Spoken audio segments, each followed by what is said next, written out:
感謝の教えを私たちが与えられたっていうのはすごい祝福ですね。で、皆さんも感謝を通して特別な神の逆転とかね、問題とか困難における神様の素晴らしさとか、その裏にある計画のね、それを体験されていると思うんですね。私もね、いろんな分野の神様の素晴らしさを体験されています。どうぞ皆さんね、そのことをどんどん明かししてください。知らない方が多いのでね。それで、カンボジアに初めてだったと思いますが、行くときに予告が与えられたんですね。このカンボジアチームでは関わりが開かれると。こういうふうに予告が与えられて、そして、上野で集合だったので、国分寺から電車に乗ってですね、西国分寺かな行ったんですね。そしてですね、お茶飲みに行った時に乗り換えたんですね。で乗り換えて下の上の行きに乗ろうとした時に気がついたんですね。それは何かっていうと、私のバッグ、中央線に置いてきちゃったんですね。それで大慌てになってですね、そしてすぐジムのところに行きましてね、場所は分かってましたので、この電車の何両目のどこのところって言ったんですね。そしたらジムの方が言うんですね。出てきませんよって。もうこの場合はもう出てこないって一応調べますが、出てきませんよって言うわけですよね。それで直後調べてもらったわけですけどもですね、出てこないのです。そしてね、がっかりしちゃったんですね。それは何かっていうとね、選挙に行くための必要なことがカバンの中に入ってたからです。聖書がそうでしょ。それとね、パスポートが入ってた。それとね、お金の全額、またお金っていうのは私は教会からもらっていきますからね、その向こうで滞在する費用の全額、つまりね、必要なものがね、すべて入ってたんですね。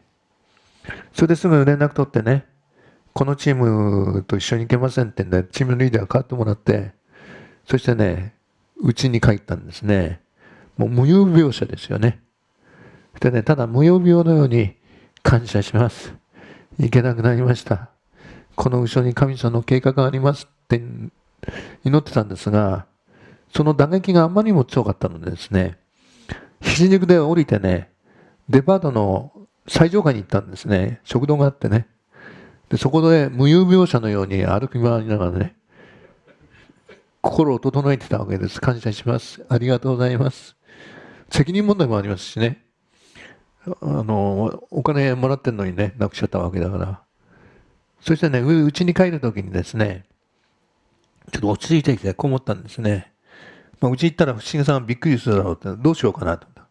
バーとかなんか言おうかなとかね。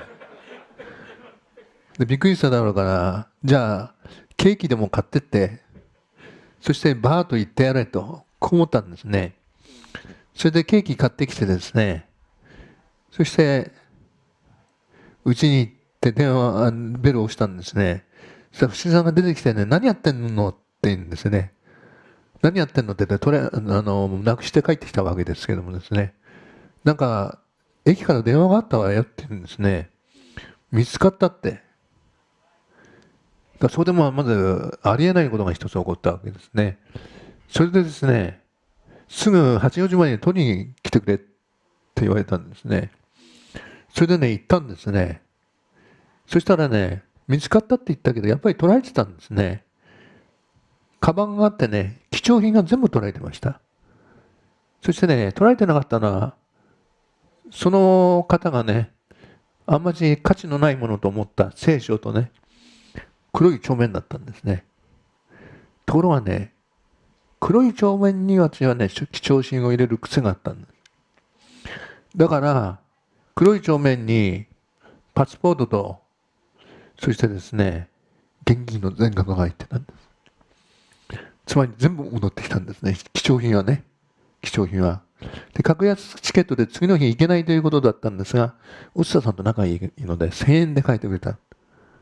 そして行って、向こうに行くことによってですね、ベンジャミンさんとの関わり、アフリカ宣教の導き、20万人教会のヘクトール・ヒメネスの教会、ノルウェーの教会、さらにアフリカのトマス・ムーティの教会とね、一気に道が開かれてきました。